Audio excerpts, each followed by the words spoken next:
Our stories are brilliant. We are resilient. Our stories are brilliant. We are resilient.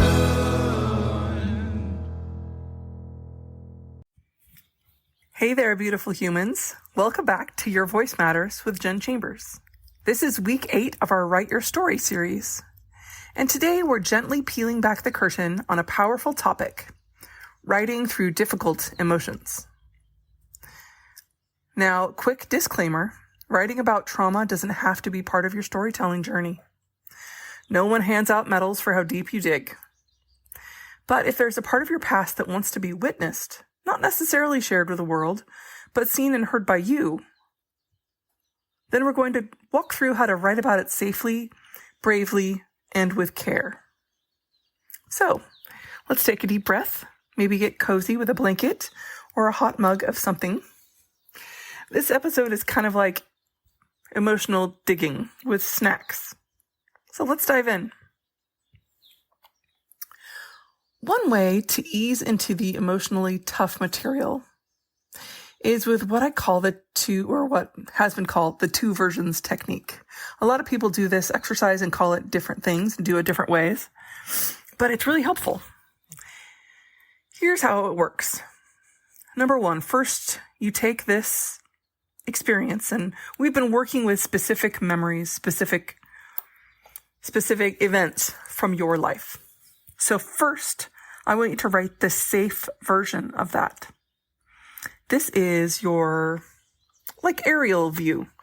It's like the Google Earth zoomed way out version. You write this version kind of like you're talking to someone that you don't know if you can trust, being factual and brief, PG. It's like the bare bones, just getting it on the page method, just spewing it out there. Here's an example of just a sentence or so. That year was difficult.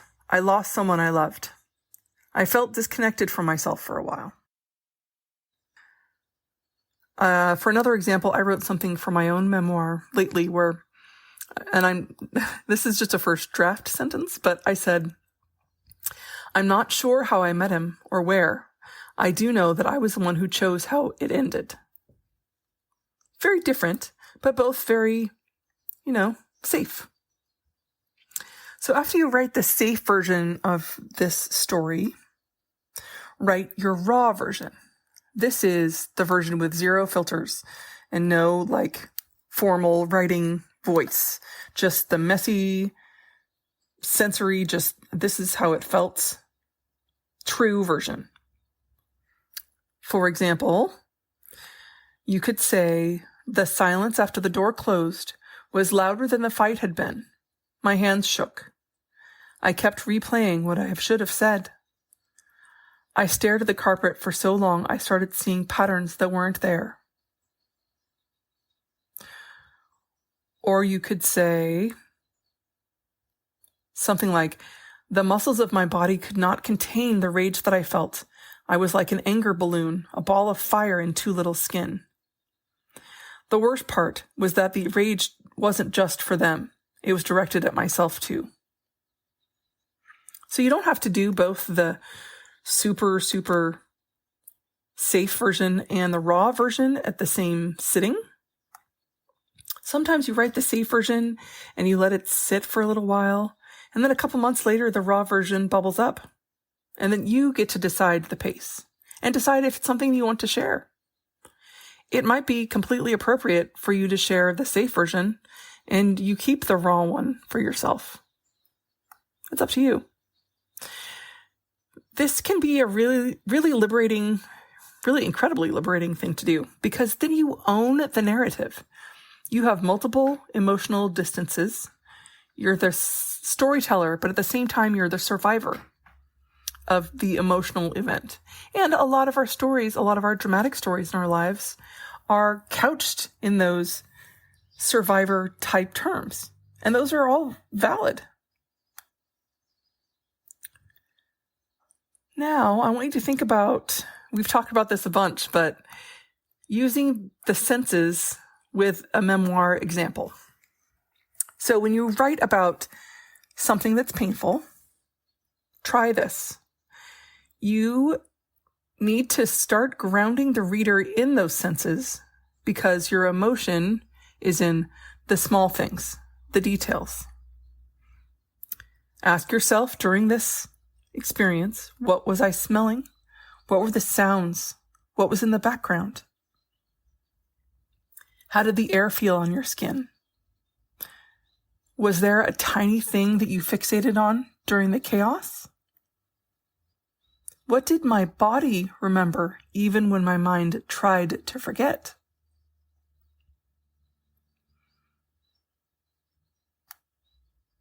Let's take an example here from a really just incredible memoir called The Glass Castle by Jeanette Walls. It isn't fun, but it's a memoir that has trauma, resilience. She writes about growing up in poverty, and her scenes are heartbreaking, but they're also visceral and so raw. In one scene, she describes burning herself when she was cooking hot dogs when she was 3 years old. Here's a tiny excerpt. She said, quote, "I stood there with the flames roaring around me, lifting my eyes and seeing nothing but fire, my skin shriveling and blistering. The smell of burning pork chops made me hungry." That one sentence, she says, the smell of pork chops, is just so intense. It shows us the little small child perspective. She's still thinking about the food while she's on fire. That's how powerful this kind of writing can be. It reveals the truths that logic doesn't always talk about. So for this exercise, write one of your tough moments, one of these emotional things, using only the sensory input. You don't analyze anything. You don't say, "I was scared." You let your body tell the story. All right. I also want you to think about when we write about pain ending with strength or with an example of resilience. So when we write about these hard things, these traumatic, difficult things to talk about, it's really tempting to stop at the very top of the emotion part. Stop at the break, stop at the loss, the betrayal. Like you've said all there is to say. But the secret to the writing, and the writing that heals, is that you always end these scenes with strength, even if it's tiny. Not with a lesson or a miracle, just with a flicker of survival. I did it a little bit earlier when I was writing about my own story where I was saying, "I'm not sure how I met him or where, but I do know that I was the one who chose where it ended." There's a lot there. I mean, I hope so. I'm not done with it yet. I'll let you know. There's a book called When Breath Becomes Air by Paul Kalanithi, and I've talked about this book before. He's a neurosurgeon, and he has a diagnosis of terminal cancer. So he talks about this scene where he learns that he's dying. But in the same breath that he talks about that, he says, quote, "Even if I'm dying, until I actually die, I am still living," unquote. That sentence is a stake in the ground. It's reclaiming it. And that's what I want for you. Even in your hardest stories and your hardest scenes, give yourself a moment where you chose voice or defiance or life. Because you did. And I know that because you're here. So to find those parts, ask yourself, where did I find my breath again? What tiny thing did I do that reminded me of my power? And who showed up for me? Or did I show up for myself? Even if in this example, all you did was wake up again the next day, that counts because it's a small, rebellious sign that you're going to keep going. Let's talk about 2 resources that are my go-tos, I would say, for emotional writing support. These are resources I think that hold you while you're writing. There's a book called Writing as a Way of Healing by Louise DeSalvo. This is not just a book, it's like a mentor. She draws from her own personal stories, and she also uses clinical research. So she shows how writing helps us process pain and trauma. She talks about the healing power of the structure, like if you're writing in chronological order, or if you're working through a traumatic event or season in your life scene by scene. She also talks about how writing alone isn't always enough, about how we also need intention, revision, and sometimes community. DeSalvo is really beautifully candid about her own struggles. Her book really feels like a conversation with somebody who has been there and who knows about writing your way through. One quote from the book, she says, quote, "When we begin to write the truth of our lives, we begin to heal." I think that's true. Another resource is the Center for Journal Therapy.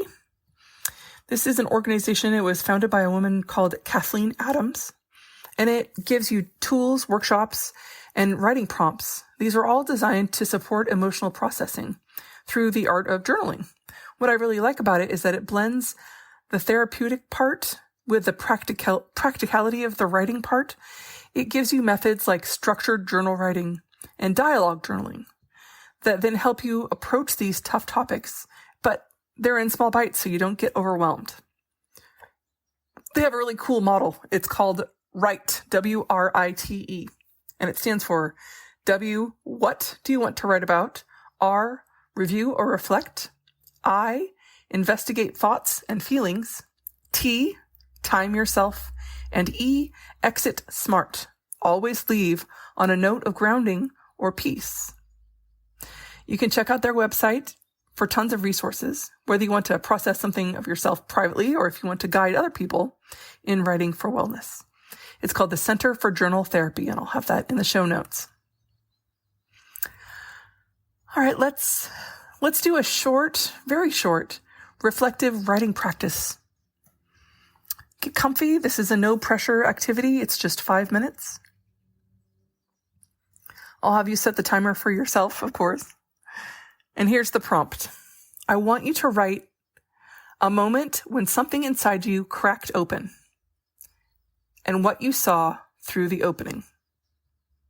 This is kind of a riff on that old saying where the light gets in. Try to include one sensory detail when you're doing this writing. And if you can, as you do this at the end of the 5 minutes, end with a line of strength. Even it's, I made it through, or I woke up the next morning. Set a timer and breathe and write. You've got this. Write about a moment when something inside you cracked and what you saw through the opening. Feel free and pause this and come back. Here's my final thoughts today. Writing through difficult and hard things, it doesn't have to mean bleeding onto the page. It means offering yourself language and translating what your soul has carried. It's brave and it's messy and it's sacred and it's sometimes scary, but it's worth it. You don't have to write it all today, but you can start. And every word that you write, even the ones you delete, it's all part of your healing. Next week, we'll talk more about what comes next. We'll talk more about shaping your story, whether you're submitting to Woven with Light, Mended with Gold, or how to carry it into your everyday writing life, or if you're going to submit it elsewhere, or if it's just for you. But until then, write with gentleness. Walk with compassion with yourself. And always remember, please, your voice, your whole voice matters. Thank you so much for being here. Just to note today, there is a bonus companion to this week's episode, week 8. It's called Being Brave on the Page. It's got prompts, both the safe and the raw versions. It's got a scene builder. It's got a strength thread. So if you are interested in that, please sign up on the website. I would love to send it your way. And if you're interested, send it back to me. It's jbchambersmail@gmail.com. Sometimes we have to start over. Sometimes we have to fight back. Sometimes it's all too much. Lost inside the black.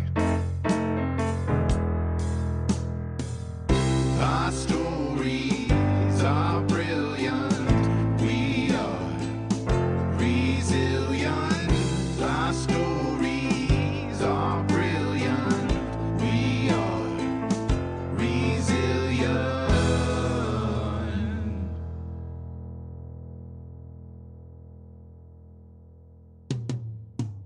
Sometimes we need to lift the voices of those who've overcome and expose the ones that made the choices to stay and fight, not run.